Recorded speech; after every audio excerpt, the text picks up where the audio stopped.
राज्यसभा की 12 सीटों पर चुनावी जंग, इंडिया या एनडीए, किसका पलड़ा भारी? जाने कितना बदला सियासी गणित। राज्यसभा की 12 सीटों के लिए 3 सितंबर को उपचुनाव होना है। 9 राज्यों के इन 12 सीटों पर होने वाले मतदान के लिए चुनाव आयोग ने बीते बुधवार को कार्यक्रम का ऐलान किया है। तारीखों की घोषणा के साथ ही अब राजनीतिक दल जीत का फॉर्मूला निकालने में जुट गए हैं।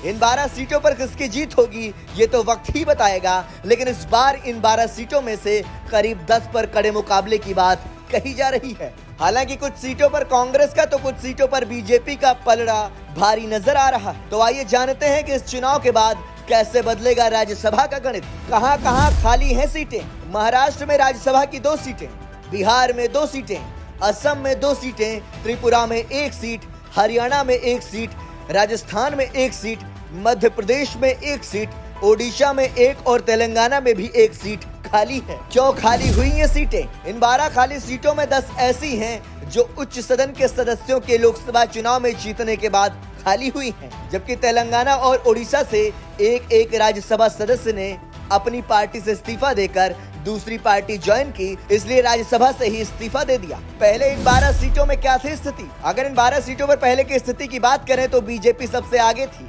उसके 7 राज्यसभा सांसद थे।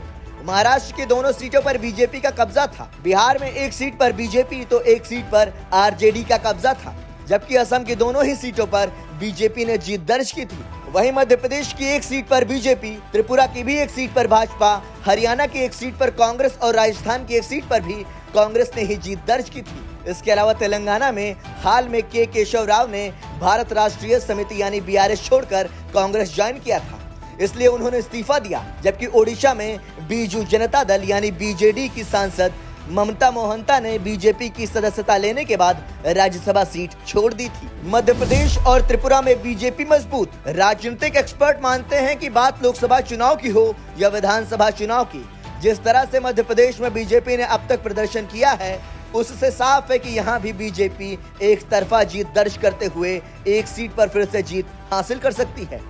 इसके अलावा त्रिपुरा में भी बीजेपी मजबूत स्थिति में है। असम में भी एक तरफा मुकाबले की बात। राजनीतिक जानकार कहते हैं कि बीजेपी असम में भी काफी मजबूत स्थिति में नजर आती है। इसके अलावा पिछली बार भी दोनों सीटों पर उसी का कब्जा था। ऐसे में एक्सपर्ट्स कहते हैं कि इस बार भी असम की दोनों सीटों पर बीजेपी जीत दर्ज कर सकती है। राजस्थान में बीजेपी आगे। राजस्थान की 1 सीट पर राज्यसभा के उपचुनाव हैं। इस सीट पर बीजेपी मजबूत बताई जा रही है। एक्सपर्ट बताते हैं कि पहले विधानसभा चुनाव और फिर लोकसभा चुनाव 2024 में पार्टी ने जिस तरह से राजस्थान में प्रदर्शन किया, उससे बीजेपी एक बार फिर यहां जीत दर्ज कर सकती है। महाराष्ट्र और बिहार में कड़ी टक्कर। महाराष्ट्र और बिहार की बात करें तो यहां मुकाबले कड़े होने की उम्मीद है। पिछली बार बिहार में 1 सीट पर आरजेडी और 1 सीट पर भारतीय जनता पार्टी को जीत मिली थी।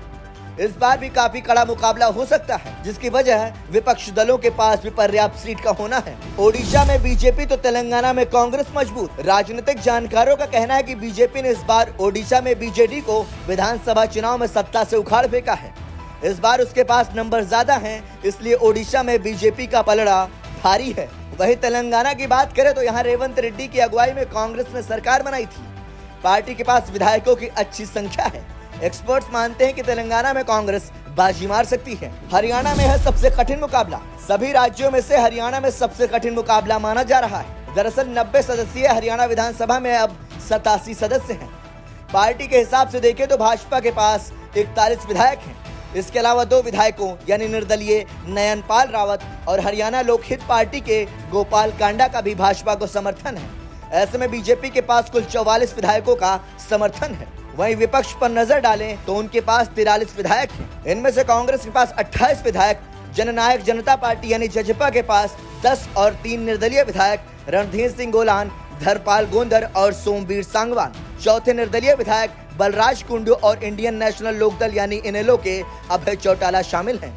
3 निर्दलीय यानी रणधीर गोलान, धर्मपाल गोंदर और सोमवीर सांगवान ने पहले सरकार को समर्थन दिया था, लेकिन हाल ही में कांग्रेस का समर्थन कर दिया है। ऐसे में यह मामला रोचक बना हुआ है। ब्यूरो रिपोर्ट, संदेश वाहक।